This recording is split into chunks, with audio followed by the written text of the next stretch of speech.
Naku, Emma, Danilo, delikado yung ginawa ninyo.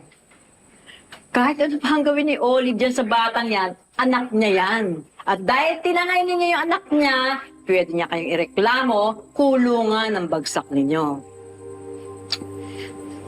Isip ko nga din po yun na Lalo na't alam ni Ma'am Olive na ako po yung kumuha din sa anak niya. Okay, tama na. Eh baka nga sumugod na yun doon sa bahay niyo eh. Kaya nga ayos lang na dumito muna kayo. Wala naman akong pamilya, kaya mag-isa lang ako dito. O, tsaka alam niyo naman na busy ako sa pagiging operator ng mga tricycle. Kaya, okay kayo dito. Yun nga lang, pag nagkahulihan, siguradong sabit ako. Yun lang. Salamat Pero huwag ka mag-alala kapag nagkahulihan, hindi ka namin talaga itadamay. Salamat. Ge, paghahanda